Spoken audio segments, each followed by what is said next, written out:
আসসালামু আলাইকুম। সংবাদে আপনাদের সবাইকে স্বাগতম জানাচ্ছি আমি নুসরাত। শুরুতেই সংবাদ শিরোনাম।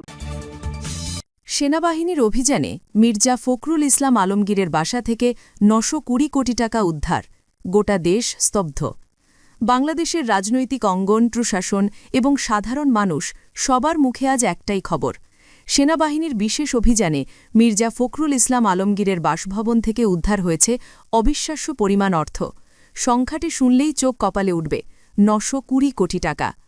বিস্তারিত জানার আগে আমাদের চ্যানেলটি সাবস্ক্রাইব করে রাখুন এবং পাশের বেল আইকনটি অন করে রাখুন।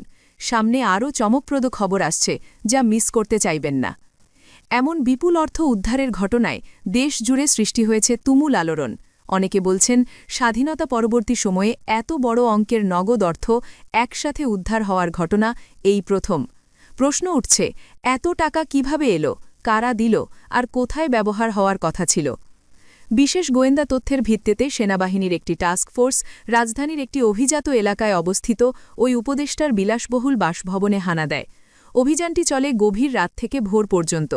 একের পর এক কক্ষ, লকার এবং গোপন সিন্দুক খুলতে খুলতে সেনা সদস্যরা হতবাক হয়ে যান। প্রতিটি সিন্দুকেই টাকার বান্ডেল, ডলার ভর্তি ব্যাগ এবং স্বর্ণের বার পাওয়া যায়। প্রত্যক্ষদর্শীরা জানিয়েছেন, দৃশ্যটি ছিল যেন সিনেমার মতো। এক পাশে নগদ টাকার পাহাড়, অন্য পাশে বিদেশি মুদ্রা এবং অলঙ্কার। এত পরিমাণ সম্পদ দেখে অভিযানে অংশ নেওয়া সদস্যরাও বিস্মিত হন। উদ্ধারকৃত অর্থ এত বেশি ছিল যে হাতে গোনার কোনো উপায়ই ছিল না। বাধ্য হয়ে সেনা সদস্যরা নিয়ে আসেন বিশেষ মানি কাউন্টিং মেশিন। ঘণ্টার পর ঘণ্টা ধরে টাকা গোনার পর প্রকাশ পায় ভয়ঙ্কর হিসাব, ৯২০ কোটি টাকারও বেশি। শুধু তাই নয়, উদ্ধারকৃত মুদ্রার মধ্যে ডলার, পাউন্ড, রুপি ও রিয়ালও রয়েছে। খবরটি প্রকাশের পর মুহূর্তেই সামাজিক যোগাযোগ মাধ্যমে ভাইরাল হয়ে যায়। ফেসবুক, টুইটার এবং ইউটিউবে ঝড় বয়ে যায় আলোচনা সমালোচনার। একজন মন্তব্য করেছেন, দেশে যেখানে নিত্য প্রয়োজনীয় জিনিসের দাম আকাশছোঁয়া, সাধারণ মানুষ চাল ডাল কিনতে হিমশিম খাচ্ছে, সেখানে মির্জা ফখরুল ইসলাম আলমগীরের বাসায় ৯২০ কোটি টাকা প্রমাণ করে দুর্নীতি কতটা ভয়ঙ্কর। অন্যজন লিখেছেন, এই টাকা দিয়ে দেশের হাসপাতালগুলো আধুনিক করা যেত, গ্রামে গ্রামে স্কুল কলেজ গড়া যেত, অথচ কিছু দুর্নীতিবাজের কারণে দেশ পিছিয়ে পড়ছে। বিরোধী দলগুলো একে বিএনপির দুর্নীতির নগ্ন উদাহরণ হিসেবে বর্ণনা করেছে। তারা দাবি করছে, এটি কেবল একজন রাজনীতিবিদের সম্পদ নয়, বরং এর পেছনে একটি বিশাল চক্র সক্রিয়। অন্যদিকে রাষ্ট্রীয় মহল বিষয়টি নিয়ন্ত্রণে রাখতে ব্যস্ত। তবে জনমনে প্রশ্ন জেগেছে, এত অর্থ কি শুধুই ব্যক্তিগত, নাকি আরও বড় কোনো সিন্ডিকেটের সাথে জড়িত? সেনাবাহিনী জানিয়েছে, উদ্ধারকৃত অর্থ রাষ্ট্রীয় কোষাগারে জমা দেওয়া হয়েছে।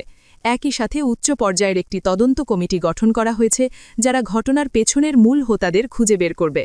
সেনা সূত্র আরও ইঙ্গিত দিয়েছে, এই অভিযানের মাধ্যমে শুধু শুরু হয়েছে, সামনে আরও বড় বড় অভিযান আসতে পারে, যেখানে আরও চাঞ্চল্যকর তথ্য প্রকাশিত হওয়ার সম্ভাবনা রয়েছে।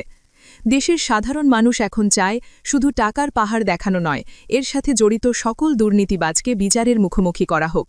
কারণ আগেও বহুবার দেখা গেছে, অর্থ উদ্ধারের ঘটনা আলোচনায় এলেও শেষ পর্যন্ত প্রকৃত অপরাধীরা শাস্তি পায় না।